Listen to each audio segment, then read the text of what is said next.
Trifecta by Dean Pearl. Chapter 22. It was to be the first day of filming for the recreation promo piece for Ben's campaign. AVFS was all costumes up and sitting in their trailer waiting to be called to the set. Ben was there with them as they went through the script. "You guys look really great," Ben commented to his street friends. "Mr. Todd did a hell of a job with these costumes." Leslie was standing in front of a mirror adjusting the Chinese throwing stars that were velcroed onto both her pant legs. "It's a good thing we don't wear these costumes when we're working," Leslie commented to the group. "I could never fight right with all these little doodads on this outfit." Leslie was referring to the way the stars were attached to her legs. They tended to bounce around when she walked too fast or ran, acting as a distraction to where her mind should be during an actual confrontation. Her pleather outfit was skin-tight, hot, and not very comfortable. The color was a very bright red that she would never consider wearing under cover, as it made her stand out like a traffic light, she thought. Wesley was wearing a similar outfit, but in bright blue. The only difference between her outfit and Leslie's was that Wesley had a set of nunchucks mounted to her belt, and Leslie had a short sword strapped to her back. Both girls were extremely adept with both weapons, but would never wear them like this to a fight. Max was sitting quietly on the couch in the trailer, just watching and listening to the conversations between Ben and the girls, and Ben noticed his quietness. "What's the matter, Max?" Ben teased. "Are you getting cold feet or camera shy?" Max looked up at Ben and smiled. "I was just thinking about what the girls were saying about these costumes," Max injected into the conversation. "I mean, really, would any superhero wear an all bright white costume like this? It's kind of silly." "I understand," Ben explained, "but it will work great for the cameras. And you only have to wear them for scheduled photo ops and public appearances." Ben checked his watch. "I guess we better start heading to the set. They should be about ready to start shooting the first scene. Don't forget your masks." Ben rolled his eyes as he slipped onto the Lone Ranger-style mask that was part of his costume look. The girls did the same. As they walked toward the set, they really looked quite formidable in their tight outfits, showing off their well-toned bodies. They strutted with a certain confidence that screamed of their perceived ability to perform as superhero types. As they approached the set, the crew applauded for them and their intimidating appearance. The extras the director hired for the recreation were all over 6 feet tall, and the shortest one still outweighed Max by 50 pounds. There were also 5 of them instead of the 4 that were actually fought with. Ben had explained the event and how it happened to the director previously, but the director wanted to beef up the action for the video and made the men larger and more numerous than they actually were.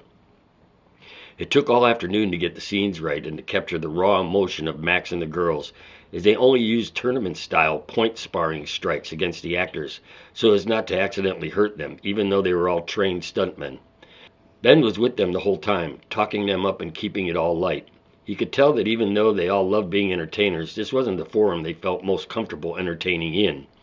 By the end of the day, when they all went out for dinner and drinks, all 3 of them admitted to Ben that it was actually kind of fun doing the promo video.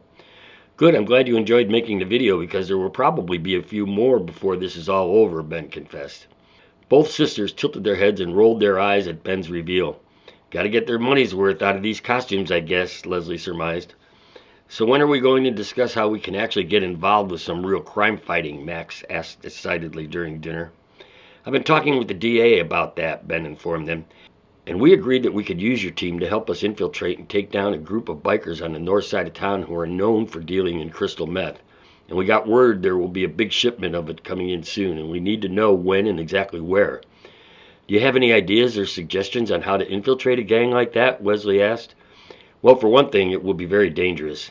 If they were to discover that any of you are plants, they would probably either kill you or beat you quite badly." Ben injected some hard knowledge on them. "That is not a scenario any of us want to imagine." Ben looked right into Wesley's eyes. "Especially me," Ben intoned. "So caution is the key word moving forward. The DA and I were thinking maybe a good way to get info would be if the girls got cozy with some of the girlfriends or wives of gang members. Befriended them somehow. We'll get a couple of Harleys from the impound and use them to make you look like bikers from another out-of-town gang just visiting Vegas for fun. Then after hanging out with them a bit, you suddenly bring up that you would love to be able to bring some meth back home to your crew, since your town has had a lot of busts lately and supplies are low. Once the deal is made, we set a time and place for the transfer of the drugs and money, and we bust in for the arrest." "How do I fit into this scenario?" Max inquired. "We thought that perhaps for the first attempt at this, we initiate everything with the girls because of their advanced experience in case something goes south.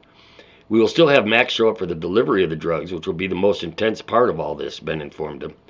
I understand, Max said reluctantly.